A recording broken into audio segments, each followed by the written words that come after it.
Ladies and gentlemen, good day and welcome to the VIMTA Labs Limited Q2 FY23 earnings conference call hosted by Nirmal Bang Equities Private Limited. As a reminder, all participant lines will be in the listen-only mode, and there will be an opportunity for you to ask questions after the presentation concludes. Should you need assistance during the conference call, please signal an operator by pressing star then 0 on your touchtone phone. Please note that this conference is being recorded. I now hand the conference over to Mr. Mitesh Shah from Nirmal Bang Equities Private Limited. Thank you, and over to you, sir. Thanks, Lizanne. Good afternoon, everyone. On behalf of Nirmal Bang Institutional Equity, I welcome you to a VIMTA Labs Q2 FY23 earnings conference call. I thank VIMTA Labs management for giving us an opportunity to host this call. Today we have with us senior management of the company represented by Ms. Harita Vasireddy, Managing Director, Mr. Satya Srinivas Nirukonda, Executive Director, Mr. Narayan Naidu, Chief Financial Officer, and Ms. Sujani Vasireddy, Company Secretary. I now hand over the call to the company's management for opening remarks, and then after we'll start the Q&A session. Over to you, ma'am. Thank you, Mr. Shah. Good afternoon, everyone. Thank you for joining us for our Q2 and H1 FY23 results conference call. We are pleased to have this opportunity to update you on our business performance and answer your questions. We delivered yet another robust quarterly and half-yearly performance where we substantially grew in operating revenue and profits. The second quarter result is a reflection of our strong business performance. Before Narahari gets into the details on numbers, I wish to share with you a few highlights for the quarter ended September 2022. We achieved a consolidated total income of 806.2 million. This is a growth of 23.5% on a YOY basis. Excluding the service concession revenue we booked last year with regards to setup of National Food Lab. EBITDA for the quarter stands at rupees 261.4 million for the quarter. This is again a substantial growth of 38.6% compared to corresponding quarter year on year. Again, this also excludes the service concession revenue which we booked in the last year. Coming to half-year performance, we achieved a consolidated total income of rupees 1,606.4 million.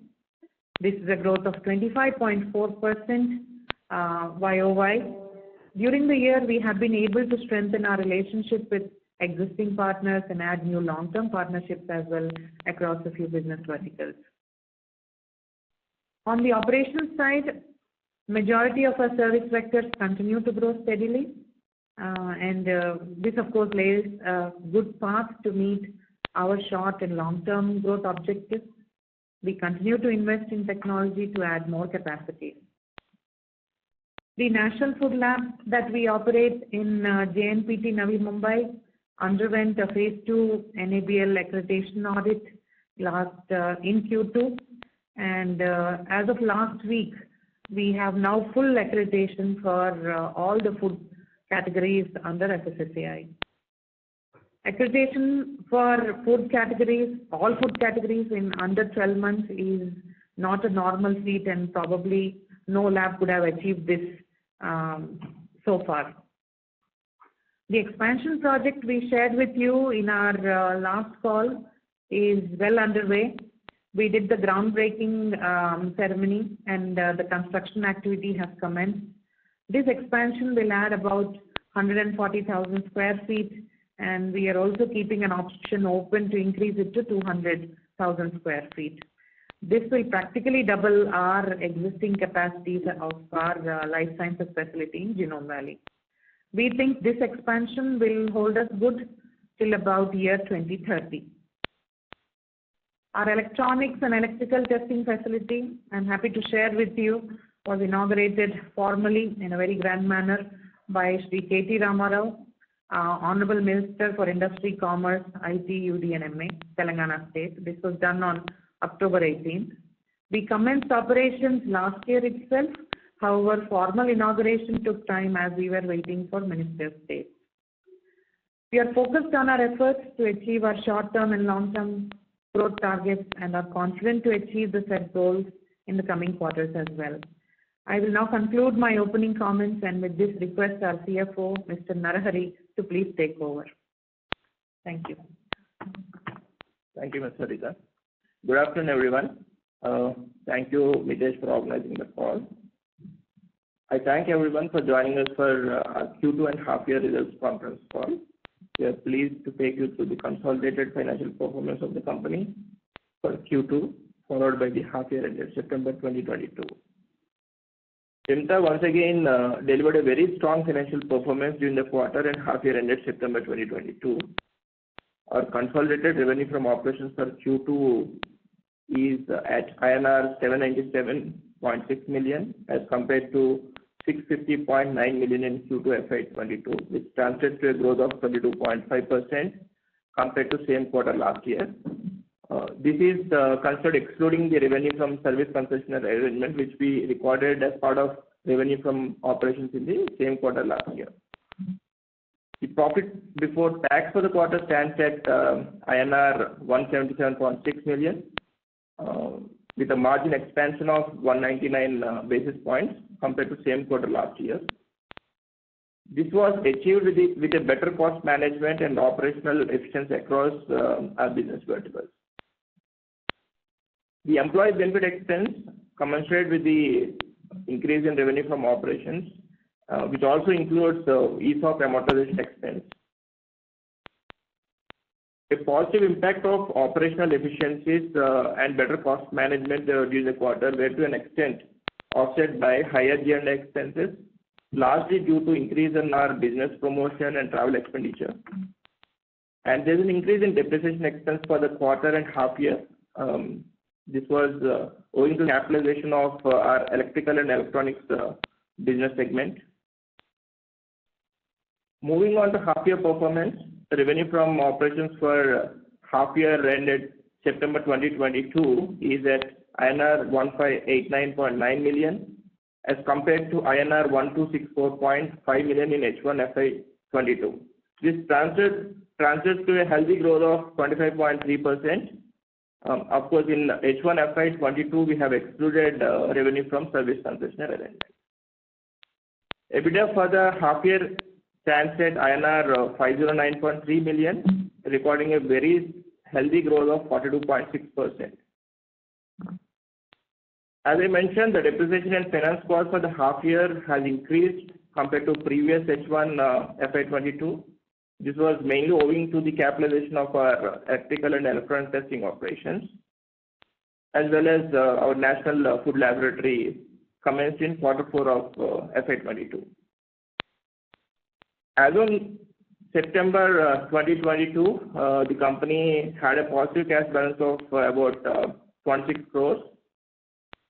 The profit before tax for H1 FY23 is INR 343.6 million, recording a growth of 43.2% compared to H1 FY22. With this brief summary, I will hand it back to the operator and would be happy to take questions. Thank you. Ladies and gentlemen, we will now begin with the question and answer session. Anyone wishing to ask a question may please press star and 1 on your touchtone telephone. If you wish to remove yourself from the question queue, you may press star and 2. Participants are requested to use handsets while asking a question. Ladies and gentlemen, we will wait for a moment while the question queue assembles.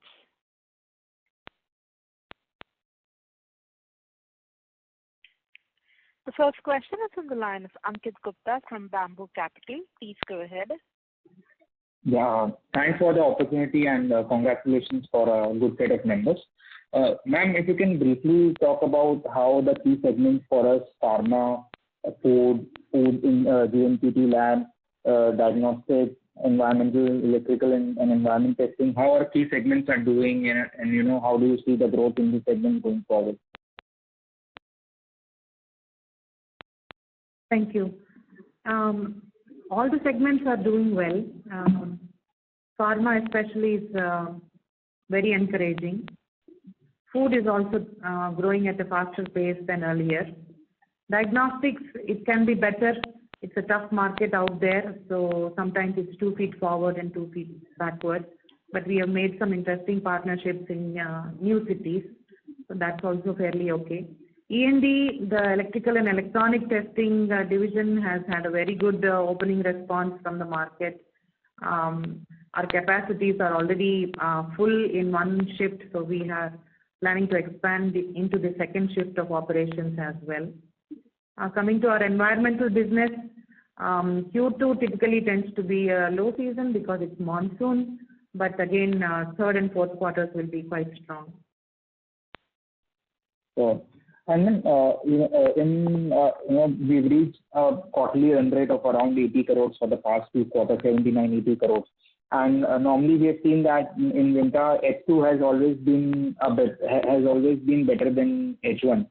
And given our targets of 500 crore that we are targeting in FY25, will require a quarterly run rate of around 120 to 125 crores. So how do you see this gap of reaching from 80 crore to 120, 125 crore over the next 2 years? And how confident are we of achieving 500 crore revenue in FY25? We are pretty confident. That's one of the reasons why we have gone in for expansion of our facilities. It would have been ideal to have the expanded facility available for us immediately, but because of COVID, we had to slightly postpone our plans for expansion, but which is still okay. I think the expanded capacities will come into good use after about 12 months. So things are going well. We don't anticipate any surprises. Of course, any growth would have steps. There could be an increase and then a quarter of landing stabilization and then an increase again. So do you expect second half to be better than first half for us? That has been the trend in earlier years as well. We are quite optimistic that it would be better. Sure. And then if you can talk about how the JNPT lab is doing for us.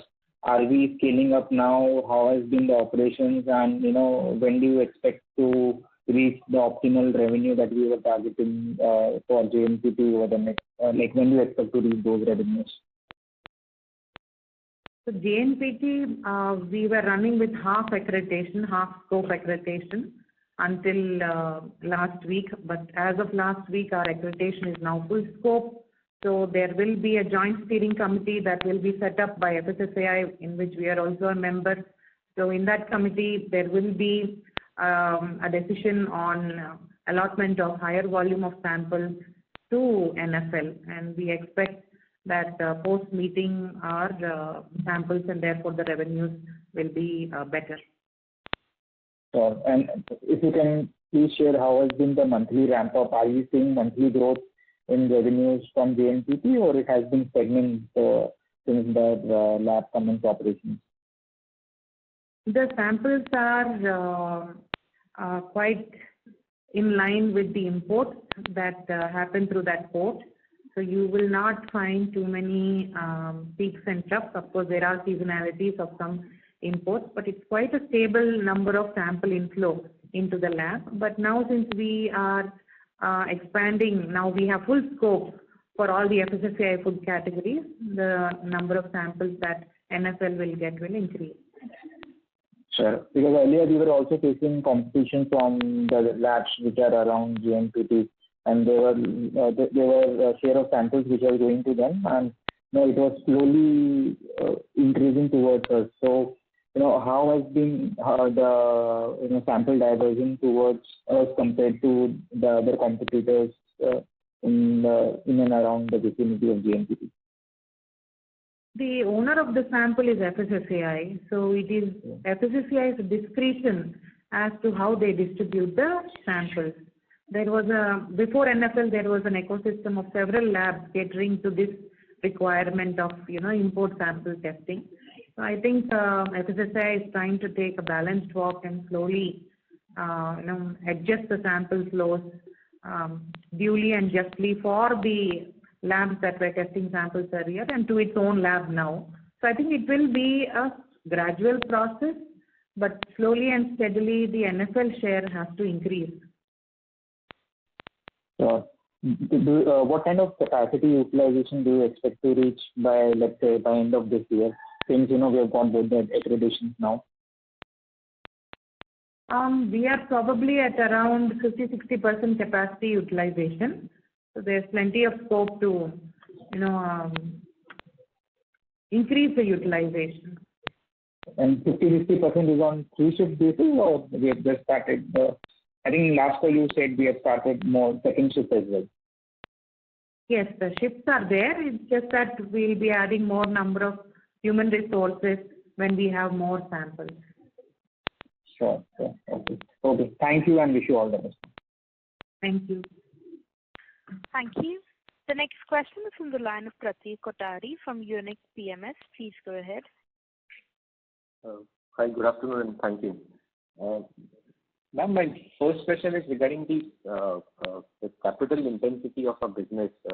We have always mentioned that our capex would be in line with our depreciation, and just to understand, so this capex is usually to update and upgrade the equipment that we already have in place, or this is usually to add more capacity as we go forward? So for us, capital is both building and then also the instrumentation. With the new project expansion that we are taking up, it's more about expanding our footprint. So we are creating a new building for this. This happens not very frequently. Like, for example, the last time we took up such a huge expansion was in 2005 and 6. So we are doing this now again only in 2022. And since our growth ramp has been good, we expect that the new capacities that we are building will help us sustain for another at least 6-7 years. The instrument capex, yes, typically the depreciation amount is used up in going in for replacements or upgrading the technologies. That's typically our trend. This is because the testing standards should keep evolving, right? So earlier, if we were testing say parts per million, things change over a period of time. Maybe we are testing, we need to test parts per billion now, or maybe something more number of tests, etc. So hence the upgradation, the constant upgradation that we need to keep making, right? Yes, there are multiple reasons why we would keep on buying instruments. One is definitely to increase our capabilities, scientific capabilities. The other one is just, replacement. Third one is to also add more capacity. Fair enough. And ma'am, to achieve our target of 500 crores, what would be capex that you would require over the next 2-3 years? We haven't put all those numbers together. That is, usually our plans are on an annual basis. The only forward planning that we do is with respect to building and space, because the business plans are quite dynamic in nature. And if we have to prioritize among the various options that are available, we go ahead and do that. But the equipment capex, you can take depreciation as the minimum amount that we would spend in the next couple of years as well. Fair enough. And ma'am, just one question on an industry such as in the past calls you have talked about what the addressable market size is, and if you sum it all up from food, electronics and pharma, the number is massive. It's between 15 and 25,000 crores or maybe more. And we are the largest players in a couple of segments, but if you look at our size itself, it's 300 or 2 crores in a market which is 25,000 crores. So the market seems extremely fragmented, and we or other MNCs have been present in this industry for many, many years and decades.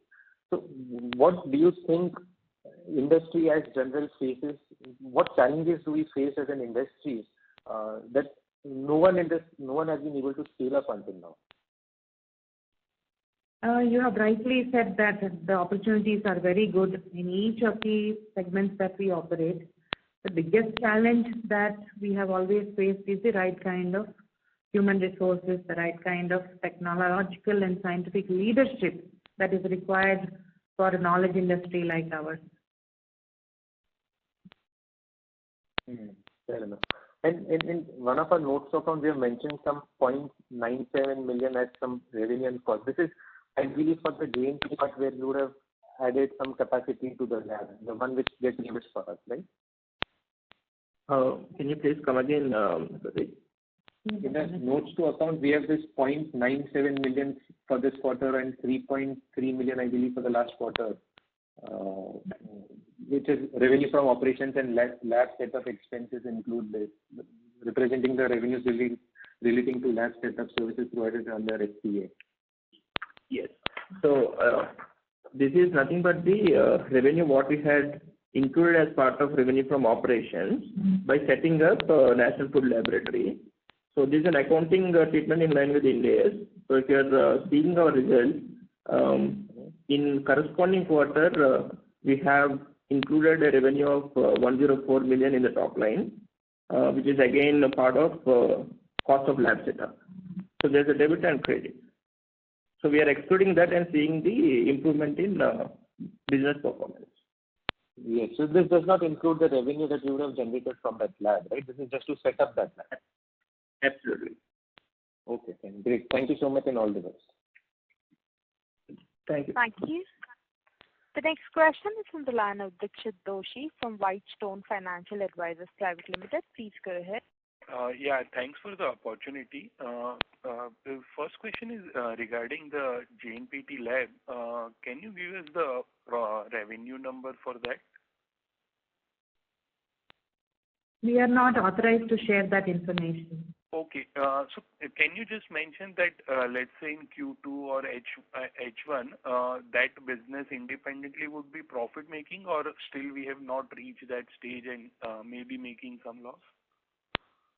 It is profit making. It is profit making. Oh, after all the expenses and revenue shared to the JNPT. Right. Okay. My second question is regarding this ESOP cost, which is coming in the employee expenses. How much more it will come, let's say, in H2 and going forward in FY24? So this ESOP expense is an ongoing activity because we have launched a 5-year scheme, and we have taken a pool of 2% of the overall share capital. So we haven't exhausted fully in terms of our eligibility to issue options. So as and when we issue fresh options, there will be fresh expense which is coming in. But having said that, the majority of the expenses would get absorbed in year 1 and year 2. Okay, so FY24, the expenses would be much lower. Yeah, so we can expect it to be lower than FY23. Okay. Okay. And can you just briefly touch upon the diagnostic business, how it is doing? Because last year you were mentioning that, since it's first year of expansion, we would be going slow in adding the centers, and once we see how it is performing, we will expand rapidly. So if you can just broadly touch upon diagnostic business. Sure. In diagnostics, we have opened up a regional reference lab in Delhi and Kolkata. Delhi is getting to a state where it's slowly ramping up. Kolkata, we have difficulty in generating a decent amount of business there, but our efforts are, still continuing. Having said this, a silver lining on the cloud is that we are focusing more on B2C strategy, wherein we are tying up with strong players locally who have complementary services or who want to outsource their lab management activity to companies like ours. So there we have had good success. Okay. And when we say, let's say we are confident of 500 crore by FY25, do we, let's say if one of the segment don't do well, let's say just like diagnostic where the competition is very high, and every player is finding a difficulty in growing. So even if one of the segment don't perform, we are confident that we will be doing such growth. Diagnostics also plays a key role in our 2025-26 target, but we do have plan Bs. If this is not gearing up, then we have 5 other verticals that we can, which we will push and take it towards the 500 crore mark. Okay, and last question from my side. On the EBITDA margin, so we are seeing it is consistently improving. The major one of the reason would be that our gross margin is almost 75-80%, and the other expenses and employee costs don't go up in line with the revenue growth. So is it fair to assume that by whenever we'll reach 500 crore, the EBITDA margin would be much higher than the current level? It should be definitely better than what we have now. Okay. Okay, that's it from my side. Thank you. Okay. Thank you. The next question is from the line of Dinesh Kumar Jain from Coward Investments. Please go ahead.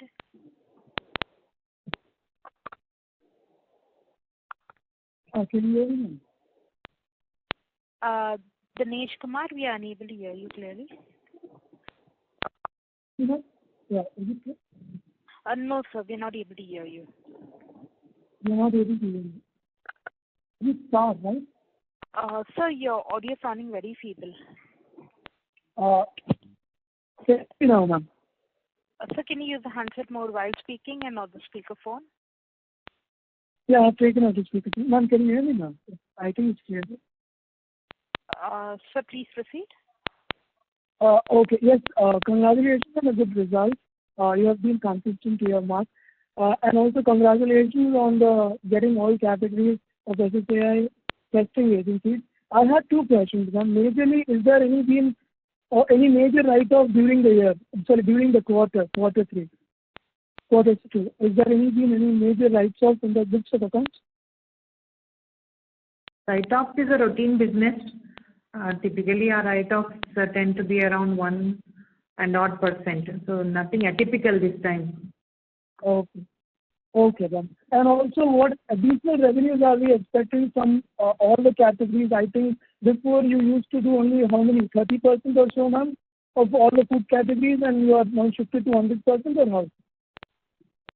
I'm sorry, your question is not clear. Can you repeat? No, yes, ma'am. So what additional revenue are we expecting from testing samples for all food categories which FSI is going to provide us? What additional revenue are we expecting in the coming quarters? I don't think I'll be able to comment on that. Like I said, this is a decision that will be taken by FSSAI. A meeting is expected. And do you think we'll be able to maintain the same EBITDA margin and the same additional revenue? Yes, we'll be able to. Okay. Okay. And one final question, ma'am. Are we seeing any capex for the coming quarter? Any immediate capex or anything? Any immediate capex or anything, sir? Yes, capex is continuous for us. We have a budget that is spread across all 4 quarters. Okay. And are we expecting any capex in the coming year for achieving the revenues of more than 500+ crores to maintain the record? Yes, there will be a capex requirement every year. If possible, can you quantify the capex? Like I said, our plans are not yet made for next year, so I don't have those numbers with me right now. Okay. And which segment do you think is doing exceptionally well which segment do you think is doing exceptionally well? As we have all the 3 segments, diagnostics, pharmaceutical, food, electrical and electronics, which is recently we have started. What segment do you think should we concentrate more on? Good question. Pharma is doing very well for us. Food, environment is also doing very well for us. Electrical has picked up nicely. Hopefully that trend will continue in the coming years. Diagnostics, like I said, it can do way better, but the market is quite tight. But our efforts are fully there. We are patiently waiting for the results. Okay. So that's why we are expecting some. And are we venturing into all the 4 verticals gradually, or are we seeing any particular vertical to be expanded in the coming next year or 2 years, so on? Now, this is all opportunity dependent. We will be pushing all our services across all segments. Okay, sure. Thank you, ma'am. That's one from my side. Thank you. Welcome.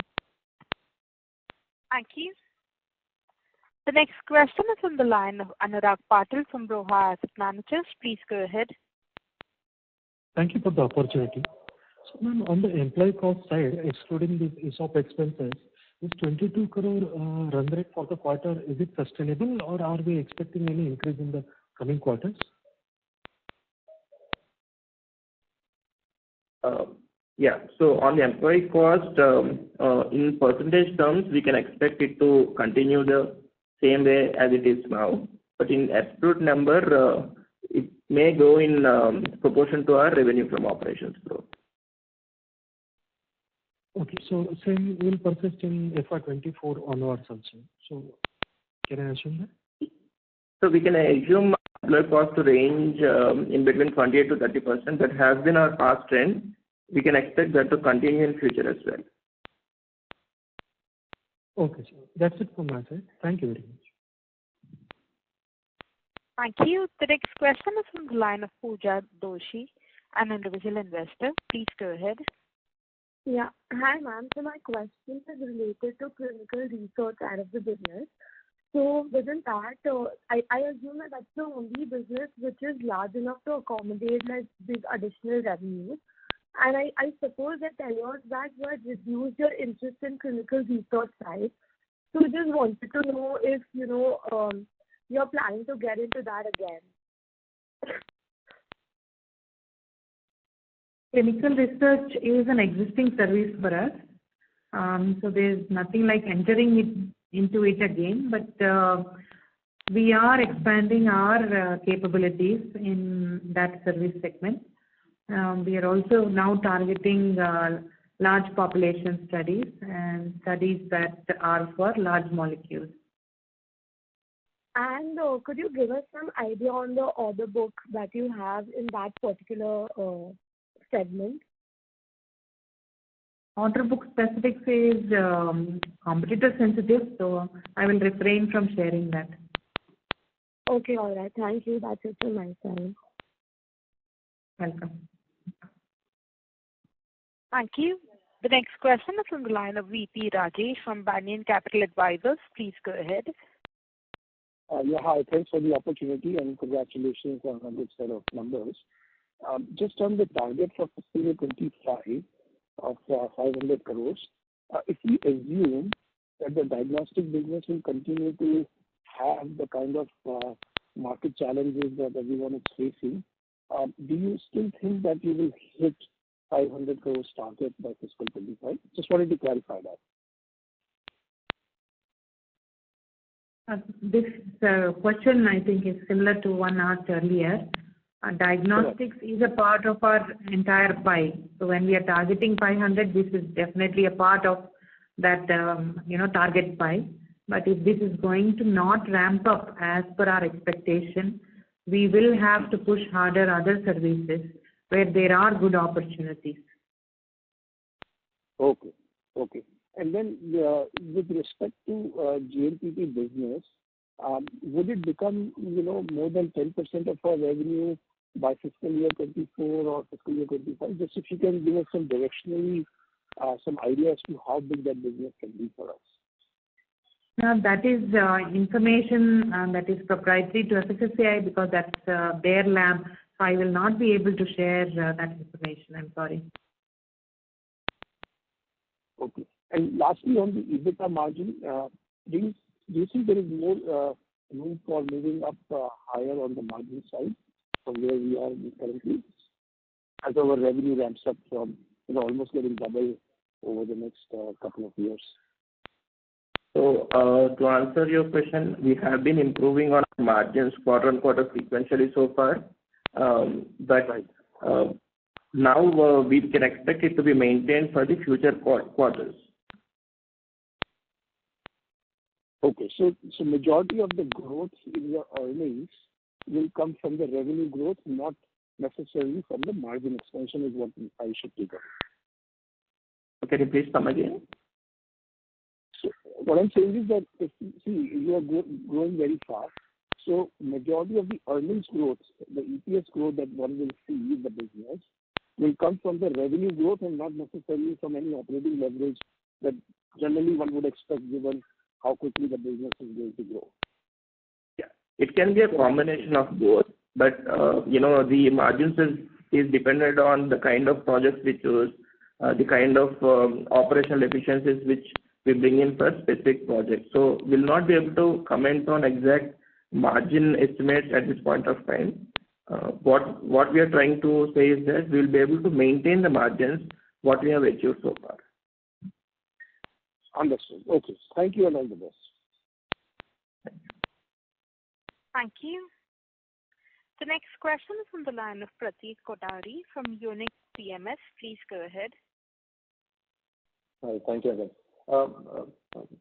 Ma'am, so when a pharma company or an electronics manufacturer or a trader has to get their products, etc., tested, I mean, usually what is the thought process on there and how do they decide whether we should get these things tested internally or we should outsource it? And once then they decide to outsource it, then there are 100 players available. So you can just help us run through this thought process of one, how has this changed over the last few years? Has there been more outsourcing now, or is the focus still more on doing things internally? And where do we fit into the picture? Globally, the outsourcing trends are increasing. The key reasons for outsourcing typically are because they want to use a technology or bring in a knowledge that they would not typically have. The other reason is testing a product requires various technologies, and larger companies may be able to afford having all those technologies in-house. But if there are smaller or medium-sized companies, it probably makes better sense for them to outsource rather than put all that capital themselves. Third thing is compliance. Some testing, you've got to do it by a third party. You have to show compliance to the specifications of the product or the regulatory requirements that govern that product. So that's also one reason why they will have to use a third-party lab for testing their product. And testing happens typically at a product development stage. They are continuously trying to understand the kind of product they're building, the quality of the product that they're discovering. And it also happens during the product lifecycle maintenance. So these are typically the reasons why it is outsourced.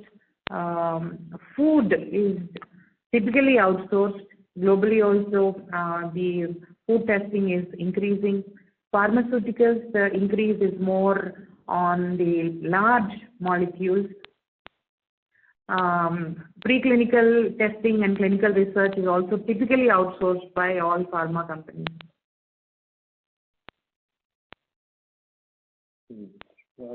So usually of the business that we do, I mean, what share of it would be because it's mandatory and they have to do it from a third party? Like food, in our country, every food business operator, whether he's a manufacturer or a trader or a retailer, they have to test the food products, including the water that they use, at least once in 6 months with a third-party lab. So that's the requirement on the food side. Pharmaceutical side, like I said, there are various components of pharmaceutical outsourcing. One is your analytical, the other one is preclinical, third one is clinical research. Clinical research and preclinical, typically these capabilities are not available within the pharma company, but large companies could be an exception. So these are also given out to third parties. Analytical testing depends. Development requirements can be wide and varied depending on the products that they're getting into. So they are also outsourced. I will not be able to comment on the percentage of, these two ends of testing. It will be different for each company because their strategies are different. No, that is fine, but this trend seems to be in place that as new smaller or medium-sized companies come into the picture, and their focus might be on maybe designing R&D, manufacturing, whatever. Some part of it that on the quality side or maintenance or testing, whatever, there will be more outsourcing which comes out. So the pie of outsourcing is increasing over that 5-10 years at least. In India, yes, the pie is increasing, but there is potential for much more. Overseas, the concept of outsourcing, the concept of having strategic partners, strategic laboratory partners, strategic contract research partners is quite a mature model than in India. Fair enough. And the fact that it's a 20,000 crore market, but we being the largest player only at 300, I mean, that kind of also signifies that a lot of it still happens internally, and there's a lot of scope to outsource further. Yes, I agree. Fair enough. Thank you, ma'am. Thank you. The next question is from the line of Ankit Gupta from Bamboo Capital. Please go ahead. Thanks for the opportunity again. Ma'am, on the pharma side, if you can, talk about which segments are doing well for us, analytical, clinical, preclinical. So which segments are growth driver for us in this current financial year and then last year as well? Hi. Good afternoon. This is Srinivas. Good afternoon, sir. So coming to pharma, if you look at our mix of business, we are more inclined towards the Indian market, and we have around 25-30% where we serve the global markets. Now the mix changes with each of these markets because the market which is there in Europe and US is more towards the innovation pharma or innovator pharma companies, and India is more towards generic pharma companies. Okay. So in the Indian market space, on the generic space, it is the support which we provide is mainly on the R&D work for their new product development. And then at a later stage when they want to get into the markets, wherein we help them with clinical studies, some preclinical studies to help them get their products to the market. So that's the service mix which is growing in India because the number of pharma companies getting into formulation development, the virtual small companies, mid-sized companies entering into formulations is increasing, because of which the outsourcing market is also increasing, and that's a good sign for us. Externally, for us, the service mix is more towards serving the innovator companies on the preclinical side. Clinical, we are gearing up to serve them, mainly the biopharma companies, but essentially it is more on the preclinical service for the international market. Sure. And ma'am has been talking about large molecules being a big growth driver for us. So if you can talk about the opportunity there and which segments will we be focusing on large molecules? Yeah. So if you look at, large molecules has been there and well-growing therapeutic,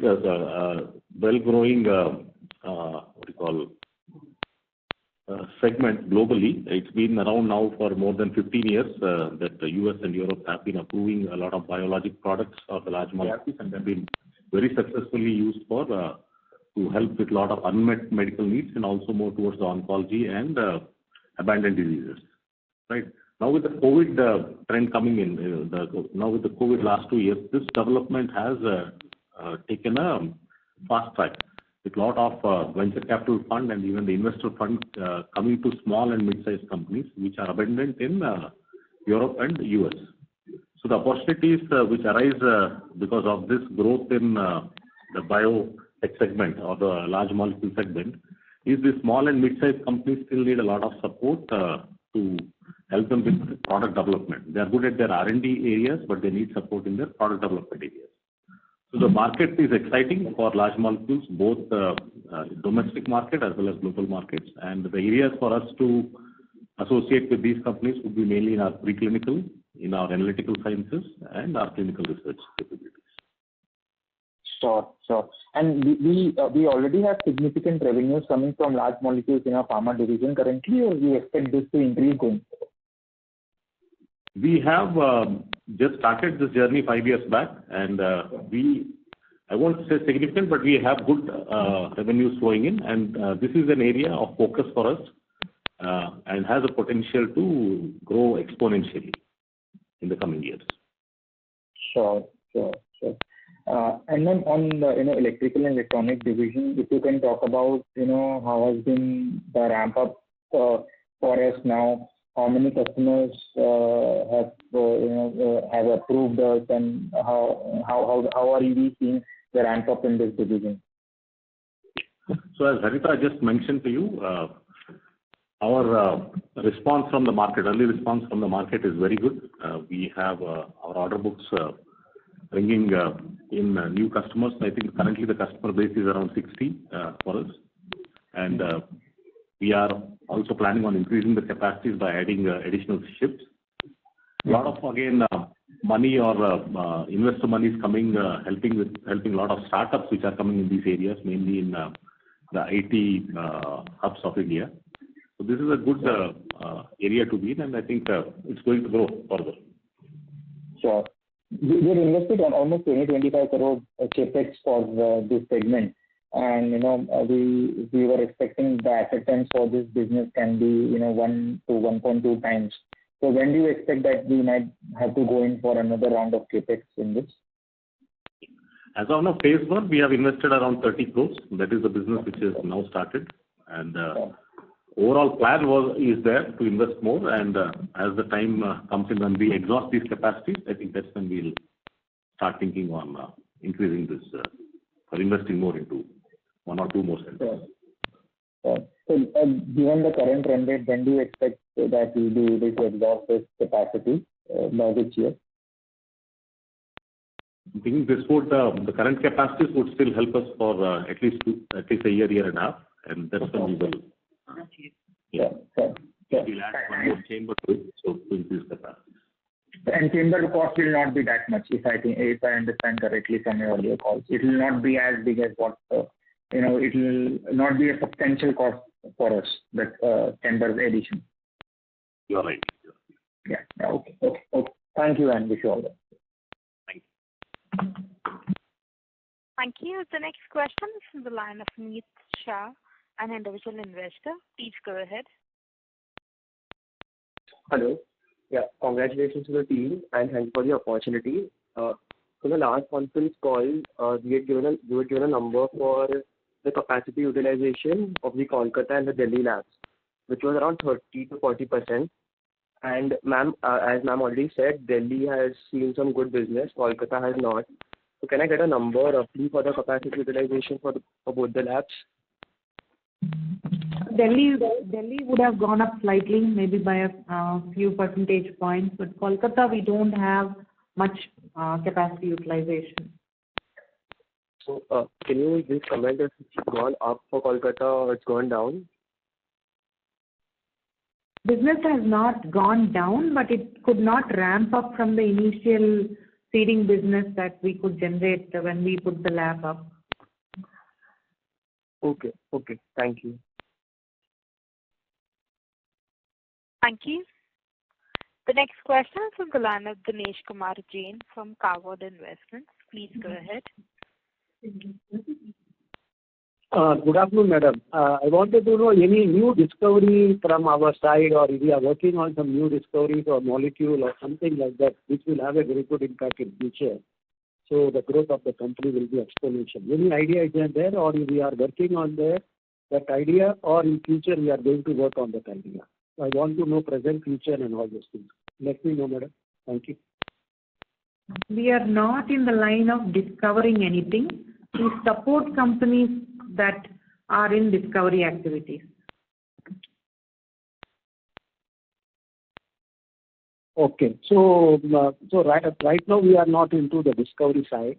True. Okay. So any effort or any future you have a vision that may work out on that angle, madam? Because that will be a bigger growth and very big impact on the company. We don't intend to come out with our own product. That's not our business model. We are basically a contract research and testing laboratory where we support our customers in their discovery and development programs. Okay. Okay. Thank you. Thank you. The next question is from the line of Kapil Jain, an individual investor. Please go ahead. Good afternoon, and thanks for the opportunity. I think you have touched upon electronic testing business, so I have a follow-up question on that. So with Make in India push in electronics and electronics manufacturing and defense, is VIMTA already seeing revenue growth and the business coming up from defense as well? That is question number one. Number two is, are you planning to expand this electronic testing business in other cities as well, apart from Hyderabad to, say, Bangalore or Delhi, where some of the manufacturing is happening for laptop or other telecom equipment? And third is, can electronic testing business be a significant percentage of your revenue target of 500 crore in FY25? What is your thought on that? Good questions. Hyderabad is a defense hub. There are a lot of defense component manufacturers here, so a good number of business comes to us from these companies. We do have plans to go into other cities, but first, I think in our current expansion itself, we have created space to add another chamber here in Hyderabad itself. That's when we would get better ROI on the capex that we have invested for E&D testing. So we'll first expand here only in Hyderabad with an additional chamber, and then venture into other cities. Pune and Bangalore are definitely attractive options, and that could be the next phase of divisional growth for us. Would E&D be a significant part of our 500 crores? We very much want it to be, but I wouldn't be able to put a number around that. It all depends on, again, the speed at which we are able to move in the market, speed at which we are able to ramp up our manpower resources and things like that. Okay. Just a follow-up question. So do you see any testing or any business coming up from electric battery manufacturer as well, as that is also a big business in electronics going on these days? Currently, we do not have battery testing facilities, but we do test components of electrical vehicles. Okay. Thanks for taking the question. Welcome. Thank you. Ladies and gentlemen, that was the last question. I now hand the conference over to the management for the closing comments. Thank you, everybody, for joining us on this call. We appreciate all the questions that were asked. We look forward to connecting with you again after 6 months. I thank Nirmal Bang also for hosting this conference call. Thank you and good day. Thank you. Ladies and gentlemen, on behalf of Nirmal Bang Equities, that concludes this conference call. We thank you for joining us, and you may now disconnect your lines. Thank you.